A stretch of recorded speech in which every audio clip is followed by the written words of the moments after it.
Well, I haven't really been to Hollywood, as I said, Alex. I flew from Mexico straight to New York, and I'll go to Los Angeles Sunday, and I'll be there through Wednesday. So, I probably get a better feel for it when I get out there, and I really wouldn't want to speculate. As I said, I haven't had any contact, because where I live in Mexico, I don't have a phone or any of that stuff, so I really haven't spoken to anybody. But Alex, you want to hear another good one that's a little, off the subject for a second? Sure. My book right now, and I urge everybody, there's 3 new books out this week. I have mine, Dog the Bounty Hunter's got one out, and I don't care if Dog beats me or not. I kind of like Dog. He's kind of an interesting guy. But here's the one. We're beating the crap out of Karl Rove's book. And that's the guy I want to beat. I want this book to beat Karl Rove, because Karl Rove's book, I haven't read it yet, but a friend of mine read it, and he told me that the book is trying to rewrite history. Oh, yeah, saying basically that Saddam had WMDs and things. You said you'd like to waterboard Cheney. What about Rove? I actually saw Rove when I did the Today Show. Matt Lauer introduced him right before my segment, and I was standing there, and I just stood back and kept watching him. But I will give Rove one bit of credit. He has lost a great deal of weight. Well, I guess that is credit for him, but he is such a wicked person. Well, he sure wasn't to me. He came almost running over to me to shake my hand, so I don't know what that was all about. Well, he knows you're a big political contender, but as Tyrell said, you want to do the TV show and some more books, but you're leaning towards riding off into the sunset? I hope that's not the case. Well, I'll tell you what actually happened, and you can thank Dick Russell for this. In my last book, Don't Start the Revolution Without Me, you remember I wrote that last chapter as fiction? Yes. Where I made the run for the president with Robert Kennedy Jr. and I get shot and all that stuff. Well, I was going to end it right there. I was going to die in the end of that book, and I was never going to do anything public again. I was going to destroy Jesse Ventura. I created him, and I was going to destroy him then and then go on. And you can thank Dick Russell, because he talked me out of it, and he only put me in a coma. So obviously I've came back from the coma. Oh, wait a minute. Are you starting to maybe think about 2012? Oh, no. I just mean is still considered to be in the public. No, Alex, I have no desire at this time to run for public office at all. I think that in many ways I can be as much or more effective in what I'm doing right now. That's right. You can go off and cogitate kind of in the mountains like a prophet, and then occasionally come back to the wicked city and enlighten us. Well, and then what's good about it, Alex, is I can come up here and stir everything up and all this stuff, and then I can run back to Mexico and leave you with all the collateral damage.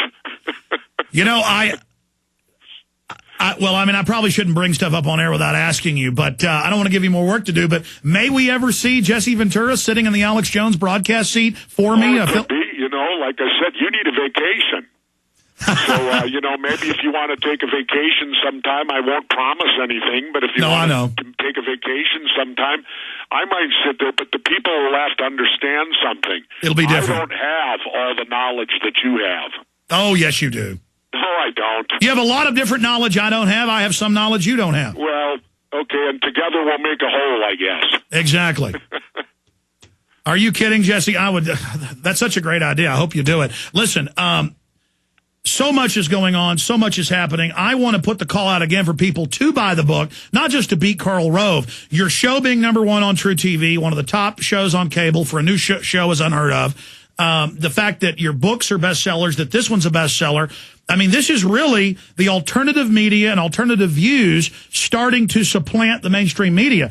The new numbers came out last month that now the alternative media together is bigger than the mainstream media. So I think we see these dinosaurs really starting to realize that their time has ended. Well, I'm not sure about that, or maybe it's the fact that even better, maybe this country is starting to wake up.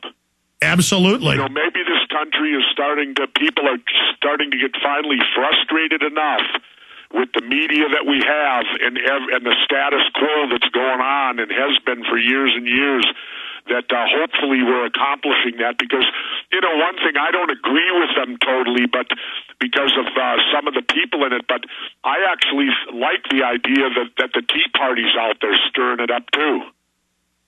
Absolutely. We're going to break. I want to come back and ask you that big question that Dick Russell brought up quite a bit. All the people he knows that have been killed who expose this stuff, and why you've made the decision to be so bold. Because, folks, when I say this book is hardcore, we'll go over some of the chapters later. We'll also open the phones up.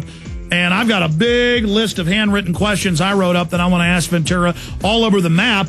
Like, the word is he's already shot a film for a Wachowski-brothers. Jesse Ventura needs no introduction. He is our guest. Thank you for joining us. Governor, we've seen massive demonization and censorship of 9/11 truth. I've never seen such a blitz, but now we have 1,100 architects and engineers going public saying inside job. The evidence is coming out. It looks like we've got the establishment on the defense right now. Well, you know, Alex, that's a great lead-in because, you know, usually we're on the defense. And I think it's time we go on the offense. And what I'd like to do, as you know, the Huffington Post censored. Arianna Huffington had been on my case for about 2 years to contribute to the Huffington Post. So I did my first article, and then I followed it up with my second one. And, of course, they censored it. They had it on for an hour and then pulled it. What I'd like to appeal to go on the offense to all your listeners, email the Huffington Post and demand to know why Jesse Ventura was censored on the Huffington Post. And I really would like to appeal to all your listeners to do that. Let's go on the offense and stick it to them. Absolutely. The Huffington Post requested that I write an article for them about a year ago. We sent it to them. They said, make changes. And I just said, forget it. You asked for this. And you were nice enough to write 2 articles for them. And they took the first one about government drug dealing, but posted your 9/11 article about Building 7 for about an hour and then pulled it. It's just amazing. Yeah, and so, you know, again, I know what your listeners are like out there. They're very loyal to you, Alex. And so send those emails to the Huffington Post and send a barrage of them. Imagine if they got 100,000 or more emails demanding to know why Jesse Ventura was censored from the Huffington Post. Well, I think more than that, we need to vote by buying the book and not let them censor it. And we also, if you want to get serious, go after their sponsors, because they might just like the traffic from emails overall and think they're getting attention out of it. But, I mean, that's a good idea, but there's got to be some other way to punish these people. How about folks go get the article that we reposted at Infowars.com. In fact, print it for me so I have the title. What was the title, Jesse? People can find it all over the web, and then that way we can email it out to all the media. I think that's the best way to really protest this, is to make sure that's in everybody's email inbox. Well, on the top it says Huffington Post, Jesse Ventura, Article 2, American, and in parentheses, American Conspiracies, and the title is What Really Happened on September the 11th. What really happened on... Title, What Really Happened on September 11th. What really happened on September 11th, Jesse Ventura. Search that, find the article that was censored. It's all over the web now, and get it out to even more people. But you know what, Jesse? I think them censoring it only backfired on them. Well, I'm hoping so. We can make it backfire on them. I think so, too. And I'll tell you this, I won't ever write for them again. Absolutely. I mean, they come to you, and then they censor it.